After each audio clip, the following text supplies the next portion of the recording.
Welcome to the Embodiment Conference. My name oh, it's just not going to work at all. Never accept a dare from Mark Walsh. Welcome to the Embodiment Conference. My name is Leslie Kaminoff, and you may know me as the co-author of the international bestseller, Yoga Anatomy. But I'm also the co-founder of yogaanatomy.net.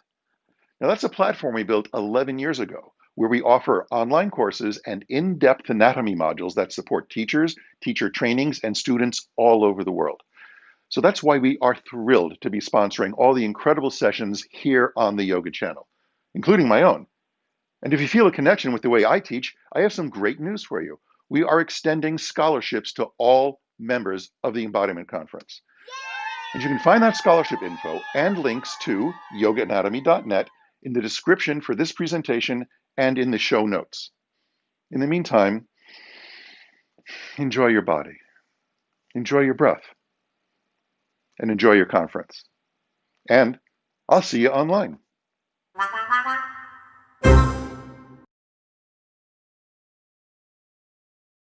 Welcome, everybody, to the Yoga channel. Today, Patty Townsend. She was linking the word embodiment and embodied to yoga before it was cool, before it was fashionable. Very strong training, the founder of Embodied Yoga, Embod Yoga, is that right? Yeah. Great. I've heard very good things, and I kind of volunteered to host this one as much as anything, because I wanted to find out more about you and your work. So, Patty, you're very welcome. Thank you.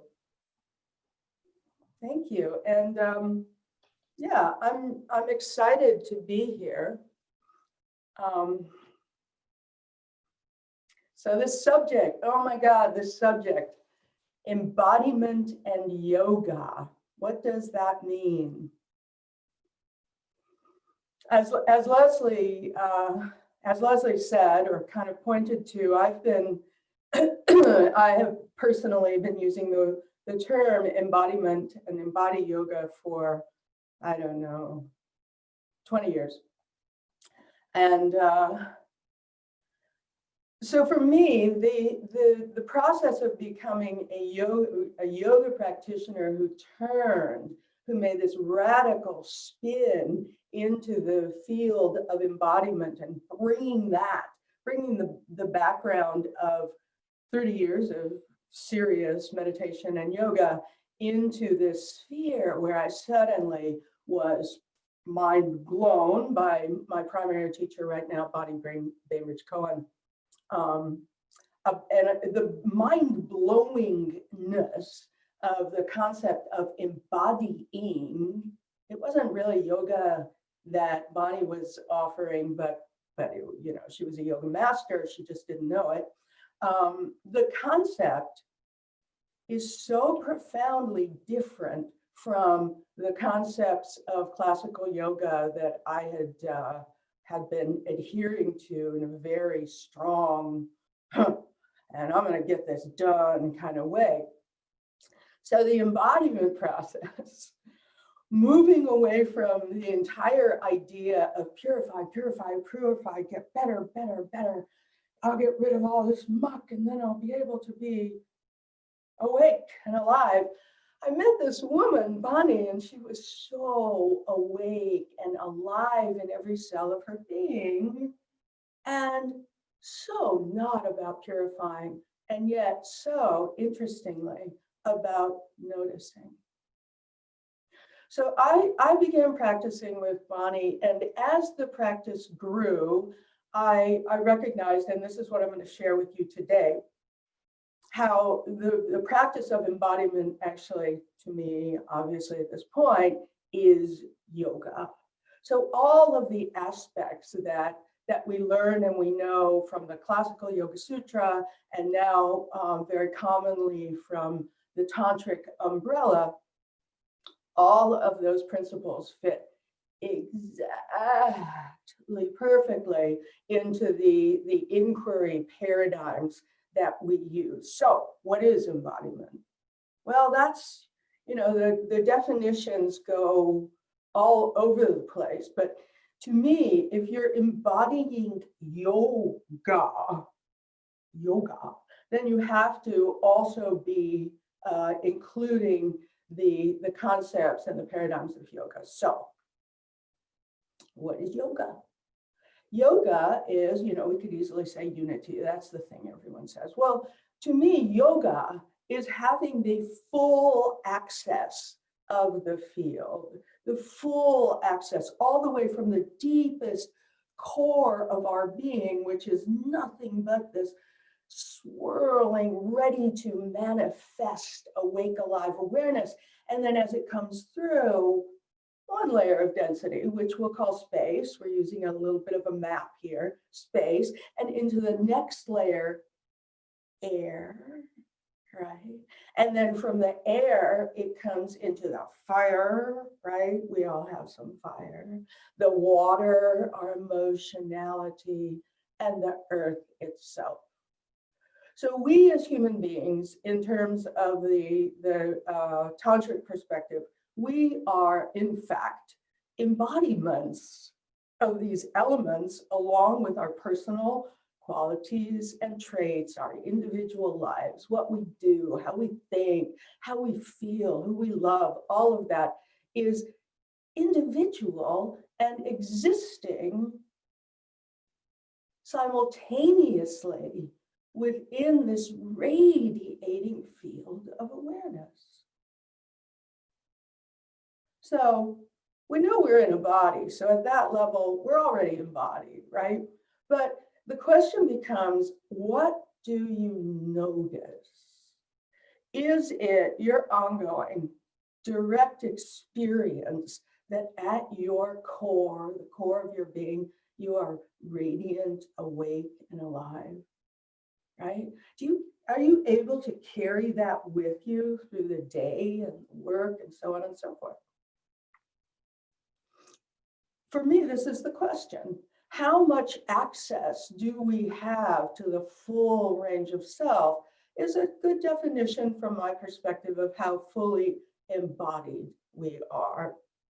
So this is the map. The map is something called the koshas. You don't need to know anything particular about the map, but it is a map that offers to us a recognition and a path.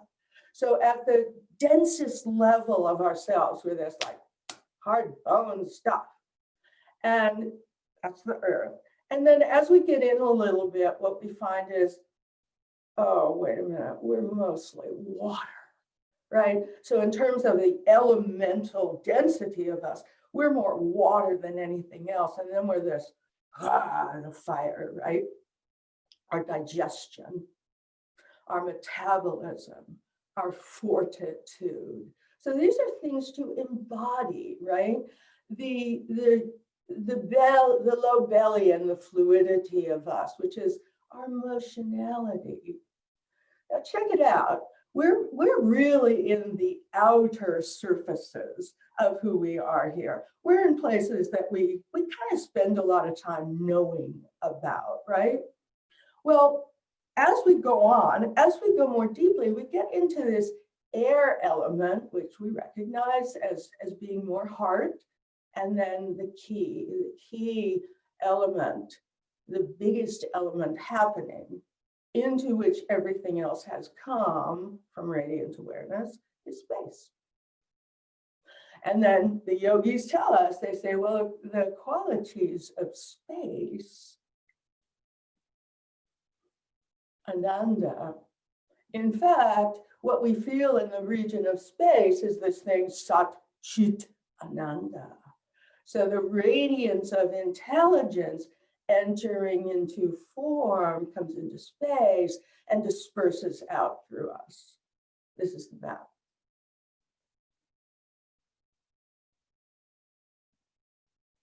How do we use it? Well, this is where embodiment and embodying yoga gets a little different from the classical yoga and really starts to slide into the tantric picture of things.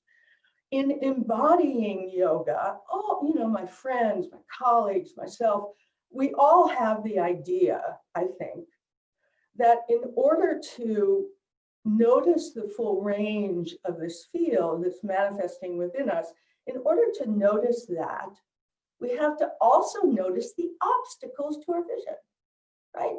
So maybe at the emotional level, we have things that we hold on to. Maybe at the egoic kind of fiery level, we have things we hold on to. Let's just say self-concepts for now.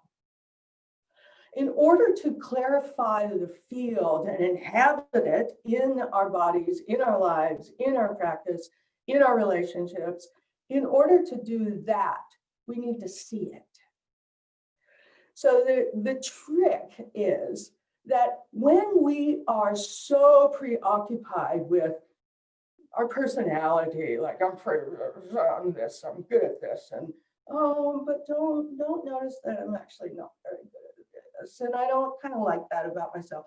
These are little knots, and they're knots in both our exoteric, our structural nervous system. They're also knots in our subtle nervous system, but they're knots, they're constrictions. And what happens to us as observers is that we get in there and we find these restrictions and we say, ew, I don't like that. I got to get away from that. Wait, no, I'll change it. I'm a determined person. I'm going to change that thing.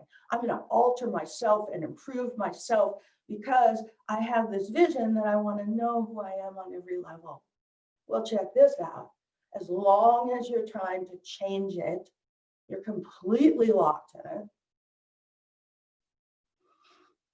The sea of the vastness that you and I and all of us here are part of really is not obstructed by this thing that you call your problem. It doesn't care. What it would like, what we as individuals would also like, is to just notice this radiance.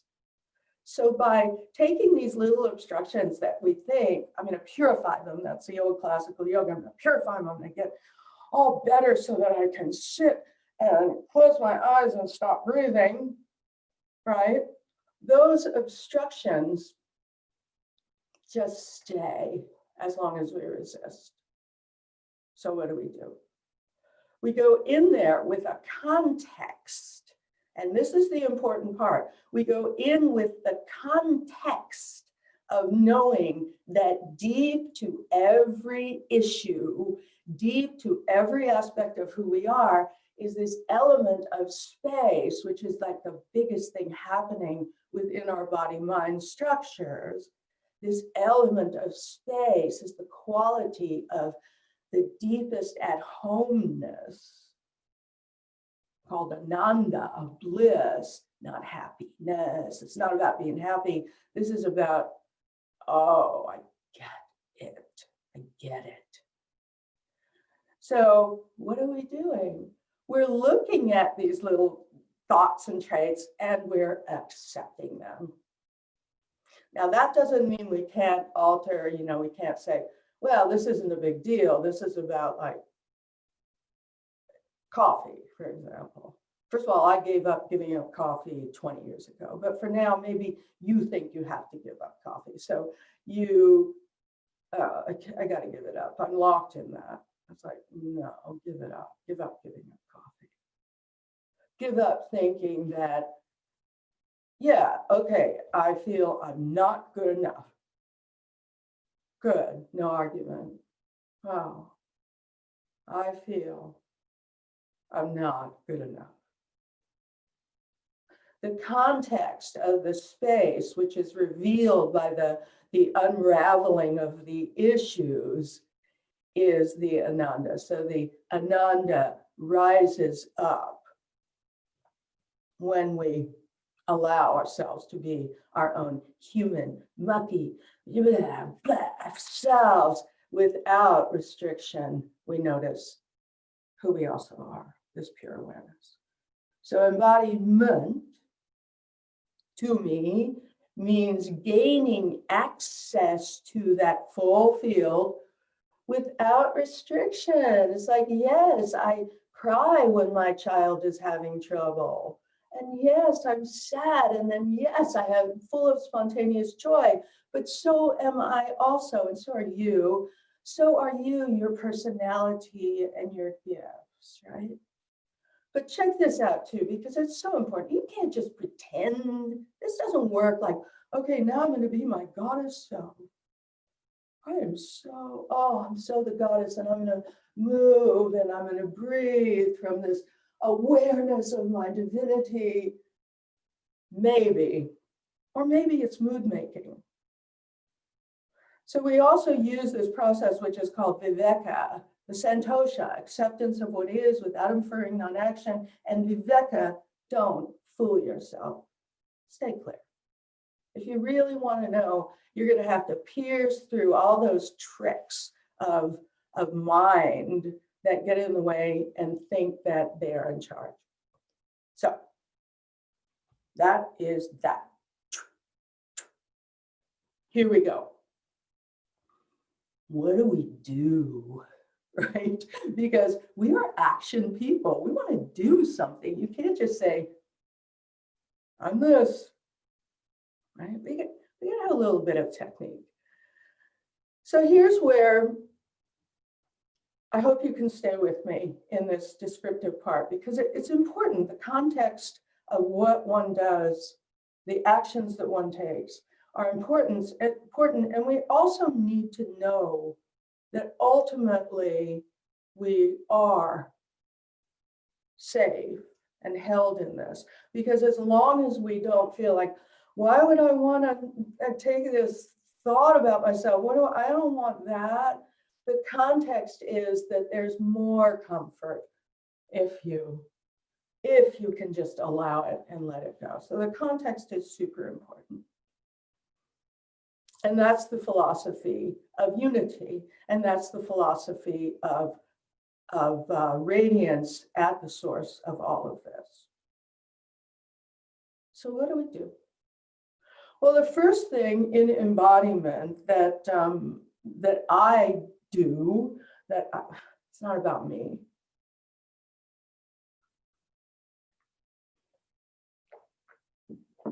That we can choose. The first thing that we can choose is we can accept that there may be a little bit of a misunderstanding in how we imagine that human beings perceive. How do we perceive ourselves? Well, for hundreds, I don't know, maybe thousands, I don't know how long, years, the whole paradigm has been what I would call a top-down paradigm. The brain is basically in charge of everything.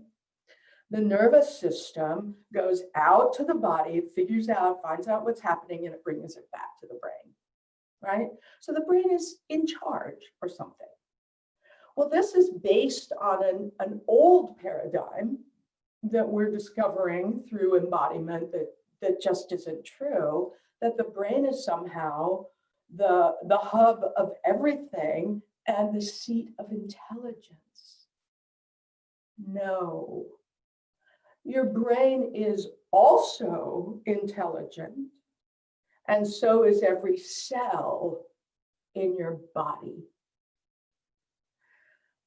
Every cell in your body is awake, it's alive, and it's self-aware. It doesn't need you thinking about, my cells are awake. Now I'm going to move with my awake. No, you wait for them.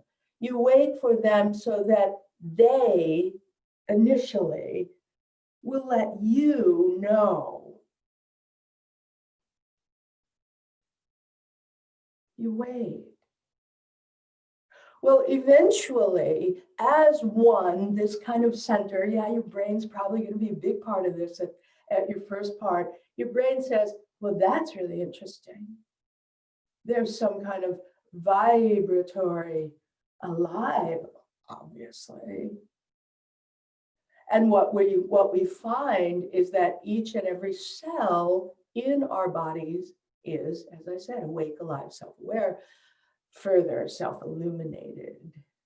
And this is science. self-illuminated. There's this liquid light pouring in the cytoskeleton of your cells. Liquid light, right? What is light?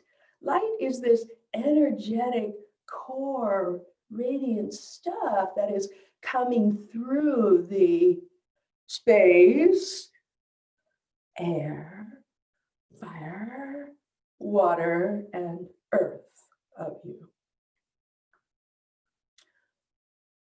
Right in the cells.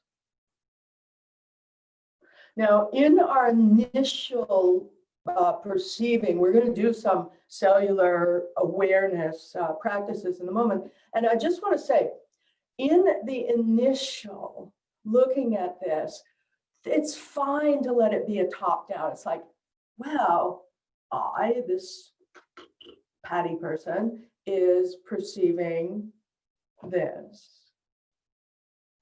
first.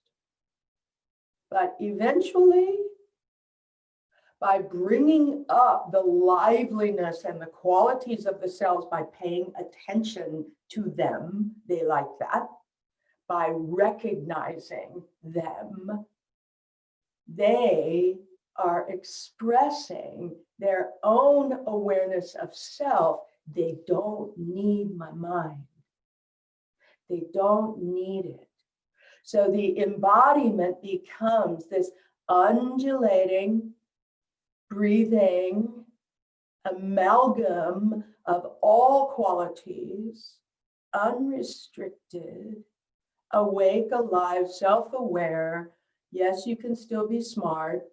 You can do that, but it is not what wakes up the cells of your body. So in full embodiment may mean that we go all the way through all of the layers of our own humanity, deep into the muck, the personality, deep into the muck. I'm hoping that you're imagining for yourself as you listen to this, like, what's my muck? What's the stuff I don't really quite like? Oh yeah, there it is. Well, what if you can allow it to be without inferring non-action? You get to do something about it if you want to, but first you have to see it and kind of love it. Kind of like a deep acceptance, right? A deep acceptance of the muck without pretending I'm so awesome and divine. No, not my direct experience. So, but I know about this one. What will that free in me in order to know and to recognize directly my divinity and my humanity? So embodiment is no way out. You're not getting out of this deal. You're born into form. This is it. Now we're looking at what I consider to be, in a certain way, a more kind of nature and feminine look at awareness, where it's fully manifested into this form, and it's sensory and it's sensual and it thinks and it feels and all of that. And it has awareness under it, right at its core. Equal.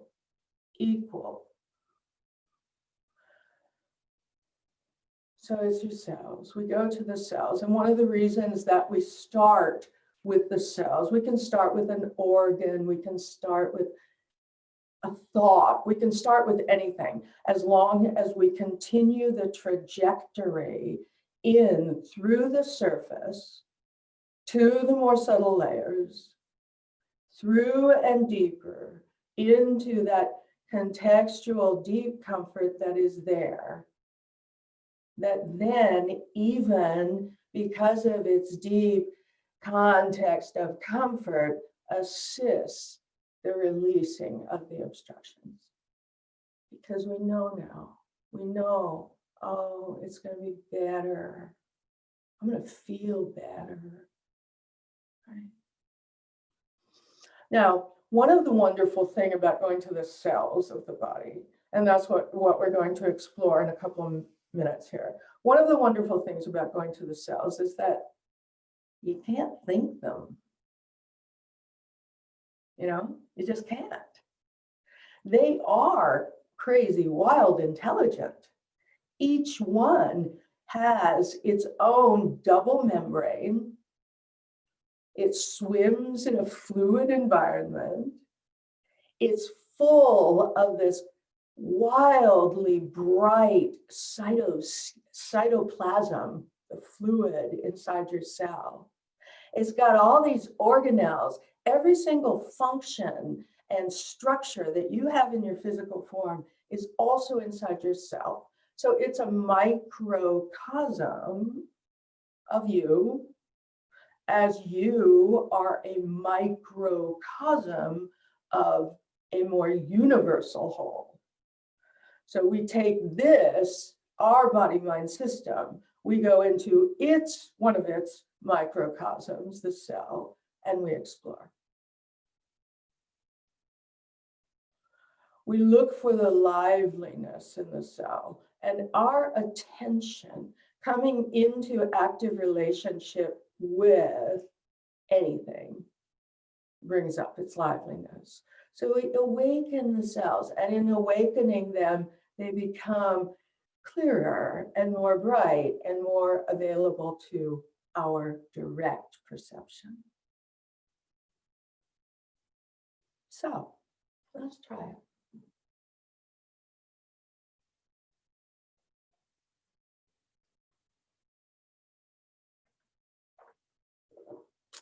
Take your hands like this. So I'm using really hot, soft hands. They're not collapsed. They're just soft, like I actually want to touch and feel something, right? And then I've got them turned up because what I'm wanting to touch and feel right now is the sensation of the heavy weight of gravity coming down onto my hands and flowing through the rather thick and sensitive pads of my hands. So you've got 14.7, oh, it's pounds, it's American pounds, 14.7 pounds of pressure in each square inch, again, an inch, right? That's a lot of weight. Are you so used to that weight that you don't bother feeling it anymore, right? Of course, obviously, we can't go around saying, whoa, gravity is really, but it is. Gravity. By the way, gravity is your friend, not your enemy. Gravity, ooh, you need it. Gives you your texture. All right, so softening your skin and then noticing the sensation of your skin, and then imagining, noticing, feeling that this touch of gravity going through your soft skin goes pretty darn deep into your hand. Those are thick fascial pads in there. They're sensitive. All right, so you've got a sense of the touch of the air on your hands. And don't be in any hurry. Don't harden anything, but wherever it is that you're sitting, just slowly lift your hands up a bit and turn them over and place them. Don't do anything but just place them. Just place them maybe on your legs. It could be anywhere, really. It really doesn't matter. You could just touch your arm. It's so perfectly fine. I'm going to use my legs because that's how I'm seated right now. My hands are touching my legs. I feel that. Do your legs feel the touch? What feels that? Are your legs equally touching your hands?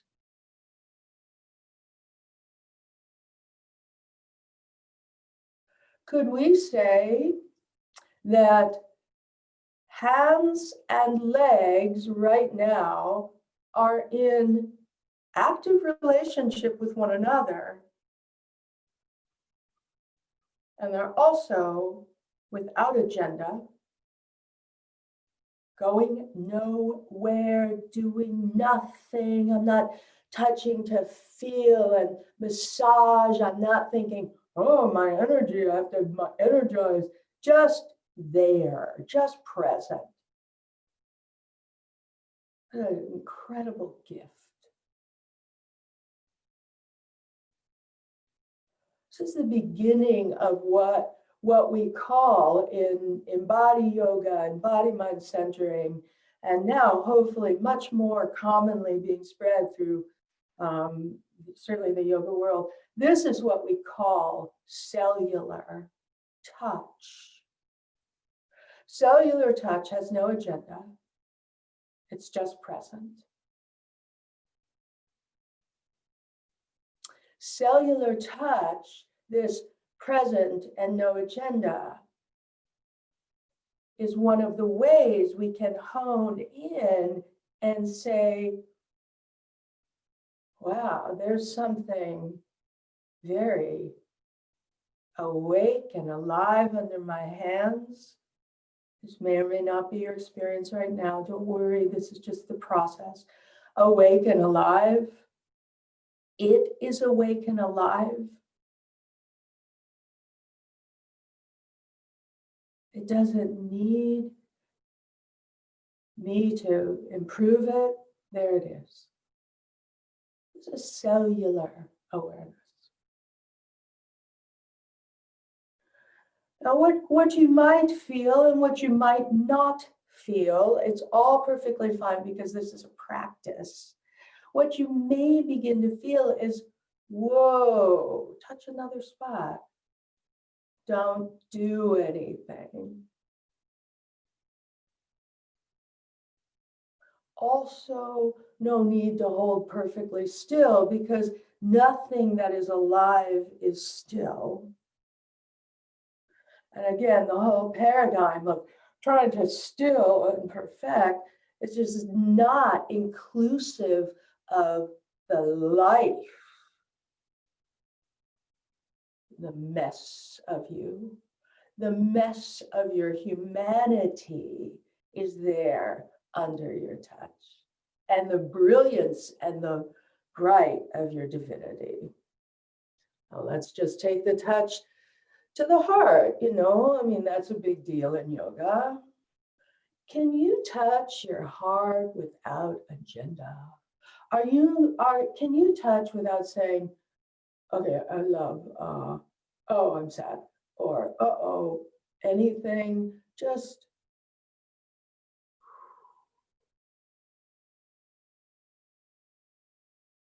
and in the same way as you touch, your heart touches back. So what we're talking about here in the body, in this cellular touch, cell to cell, organ to organ, body to body, nervous system to tissue, fascial weave, the whole thing. What we're talking about is active relationship. We enter into active relationship. We're alive, active relationship with our entire being, including the muck, and including the radiance that we know and that we open to experiencing directly. No pretending, no cutting off humanity, the allowing and the expressing. So what we end up with, another key in this, from a top-down paradigm of brain in charge, we come into an experience where the intelligence of the entire body-mind system, the entire thing, is offering to itself and all of us at all times its own information, its own radiance. And this is the embodiment of yoga, so that every cell, every tissue recognizes itself to be structural and radiant. Earth, water, fire, space, consciousness, body.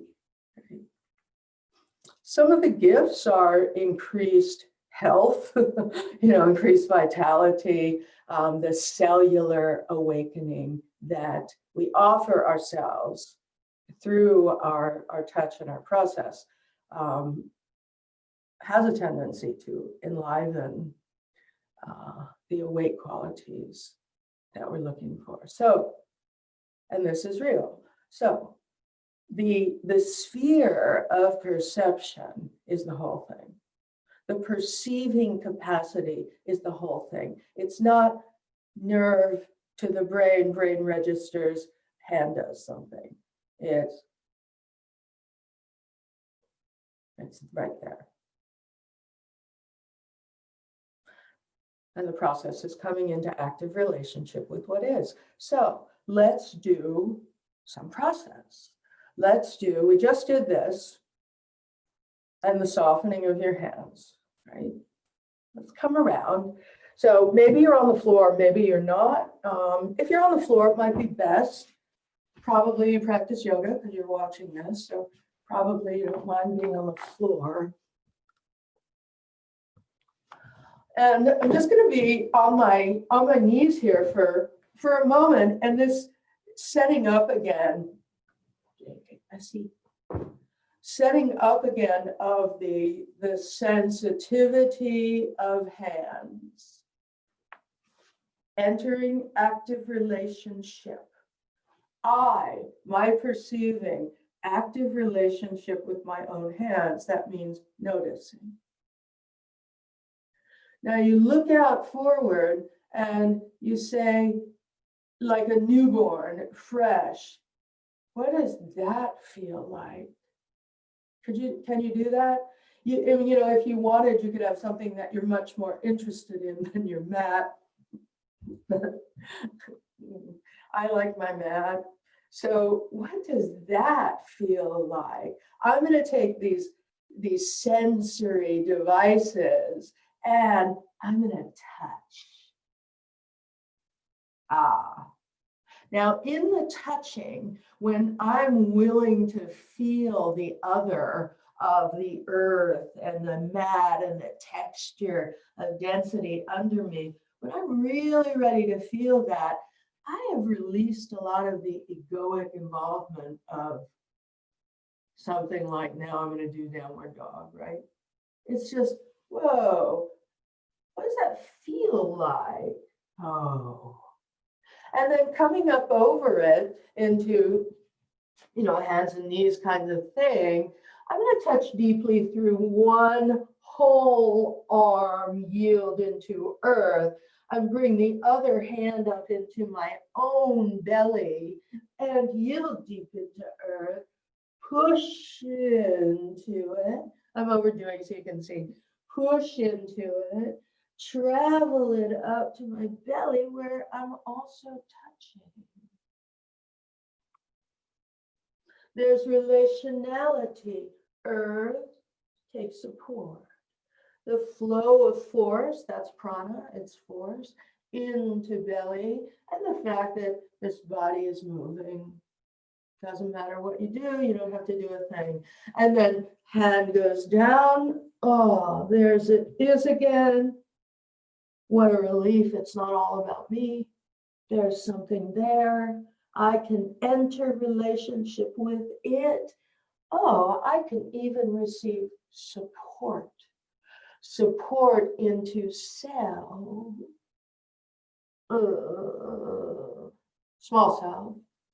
And it's like, oh, I can get support in the earth and then maybe even move away from earth, right?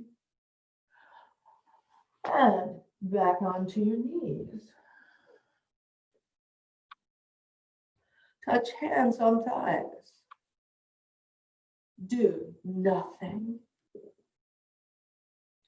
Make a choice for yourself. Would it be, sit comfortably, by the way, whatever that means. You can be on a chair.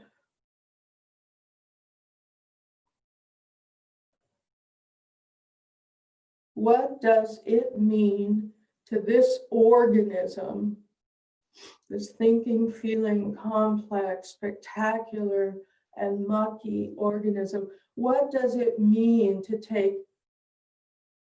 deep support from the earth under me? We start with earth because it's pretty safe, right? We can pretty well know that the earth will offer its style support.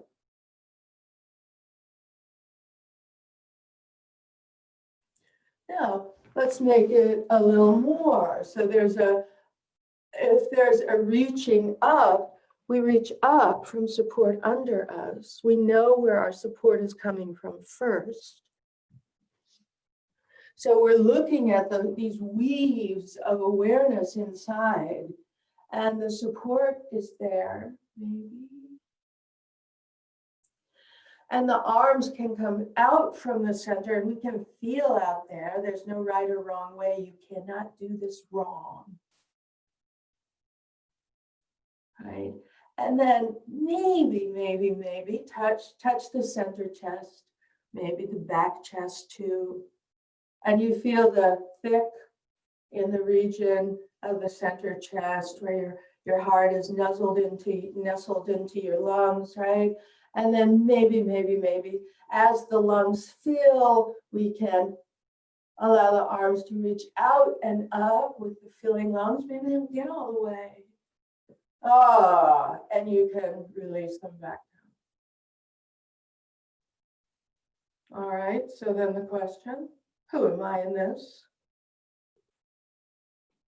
This is the yogic question. Who am I in this? Right now, it will change. But who am I in this? Am I in my thinking mind? Am I in the sensuality of something? As we explore, it becomes easier and easier to be inhabiting basically all of it all the time, like a hologram. You lay on this layer, and then you lay, I don't know if they do this with holograms, they don't. They lay on this layer. It's like you are becoming a hologram. You got your bones, and you got the muscles and the fascia on them, and we inhabit them. This is embodiment. We take them apart, we pay attention, we learn how they move, we learn their consciousness, and then maybe we go a little deeper. Oh,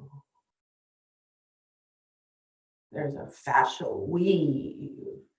And the fascial weave in the body is much like the communicative aspect in every cell, the cytoskeleton. The cytoskeleton is the communication structure within the cell. And the fascia, long live the fascia, backseat the nervous system, I'm afraid, in a certain way. Fascia is expansive, it's light, it feels itself, and it's unified through the whole body. And exhale, bring it down. So it's an elastic weave. If we're with fascia for a moment, it's an elastic weave, and you don't watch, you don't go, or not at the fascia, at the fascia you go, something moves, everything moves. And it's elastic. Can you do it? Right? I mean, we're doing an awful lot right now, but it's a little potpourri, a little taste of some of these structures. big lung. Take big, thick lung. It's dark and rich. It's an organ. It contains dreams and subconscious, deep conscious. Oh, and it integrates here through the marrow of your bone to support the big reach of your fingers.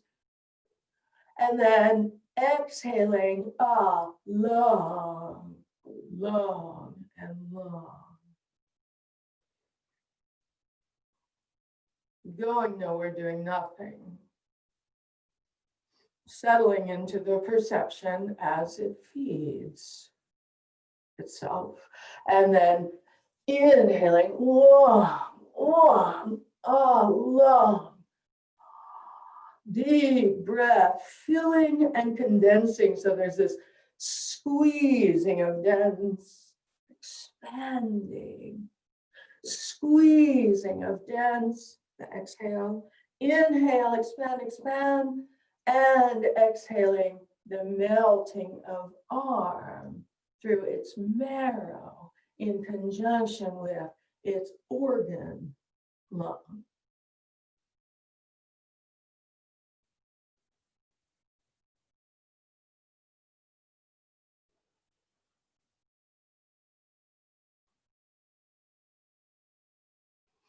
So this is just, as I said, it's very much like a little bit of everything. And all of these explorations, each one is a practice on its own. So what I learned from my teacher, Bonnie Bainbridge-Cohen, is that we differentiate all of these body systems and processes and learn so much about both their structure and their consciousness. And then we go to another one, we differentiate and we learn, and we go to another one, so on and so forth. And as we're embodying these templates are awake in the body. And then it becomes the real amalgam of the spanda, the expanding, condensing, yielding, aware, manifesting of the universe. So we have that inside. And as we can hold that, can we also hold the foibles, the traits, the qualities? And then with that recognition, can we then, out of our real strength, can we then be useful? And of course, this is called our dharma. What do we do, right? What do we do with this depth? In classical yoga, one might have just gone out of the body and said, good, out of the bag of bones. Literally, the bag of bones. And that, many people have an affinity for that, wanting out, perfectly fine. But some of us have opened to this and then said, and I have 4 children, and I'm running a business, and I want to be able to be in that whole thing with all of its challenges without losing the connection, the access to the radiance of the field.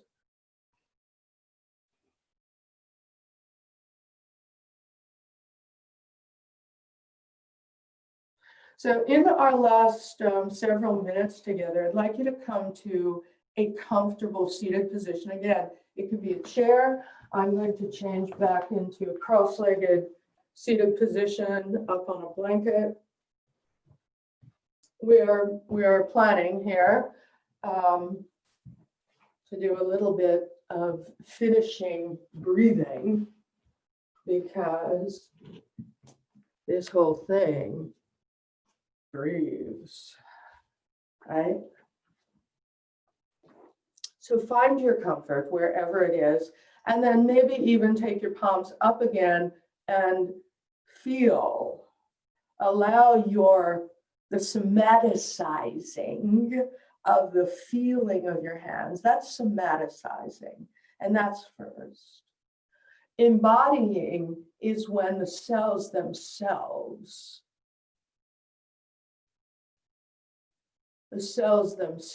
recognize themselves.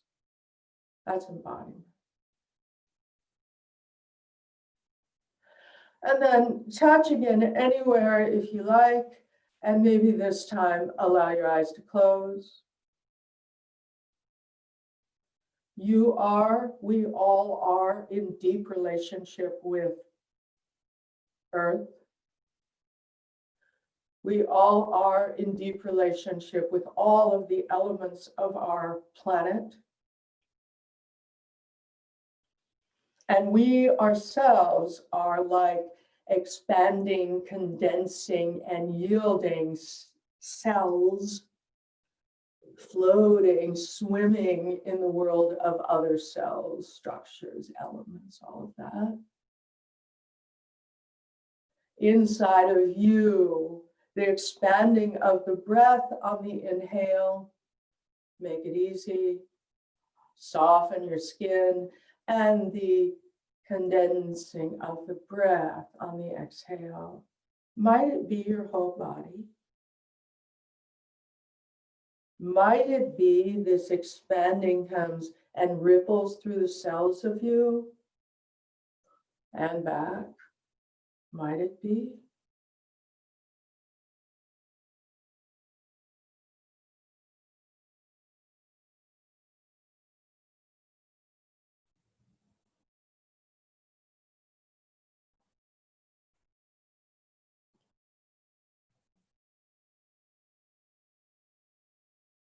Can you soften your face and your mouth and allow your tongue to just go down to the base of your mouth without pushing it, plastering it up? Maybe you can feel that by resting your tongue, your brain rests. It does. Maybe you can feel the touch of your inhaling and exhaling breath through the deep nasal pathways, through the pharynx, right behind the nose, down through your throat, all the way behind the sternum into your lungs. Maybe you can.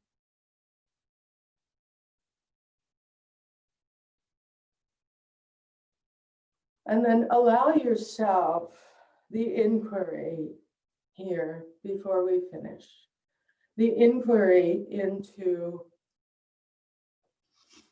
do I have the inner support to go deeper? Because support precedes deep inquiry. Do you feel, yes, I would like to go deeper? Or not now? Knowing not now is a really profound recognition of self. So if that's your case, boy, not now. It could change. So your inquiry,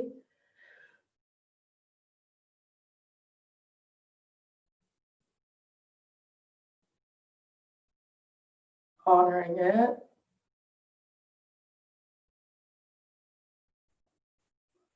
good. Opening your eyes if you like, feeling your fingers, inhale and exhale, bring them around, listen. Don't touch too fully. Hold the skin of your heart right inside the skin of your hands.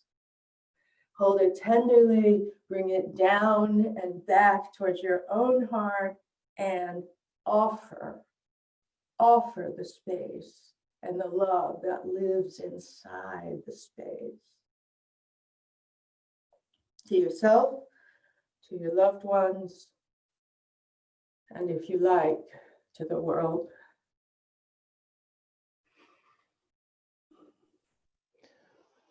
Okay. Thank you, Patty. Very rich. Thank you. If you want to get in touch with Patty, we've put her Instagram, Facebook, and website in the chat there. So they will be there. And just do a couple of practicalities and I'll come back to Patty for the final word. So as ever, the Facebook group for the conference is pretty civilized, pretty fun, lots of nice conversations. There will be a coffee break as per normal after this. If you want to say hi and chat to some real humans in the coffee break, please do that.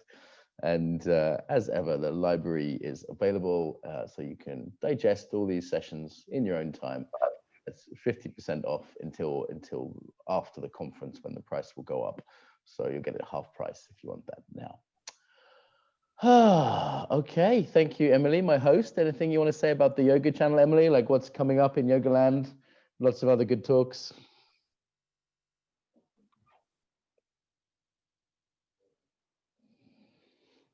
Okay, people may be interested in John Kabat-Zinn, who's later on today, Lawrence Heller from the Trauma World, who's very good, and Rick Hansen late tonight from meditation, and all sorts of things tomorrow, like Stephen Porges, Max Strom from the Yoga World will be on the main stage, all sorts of good people.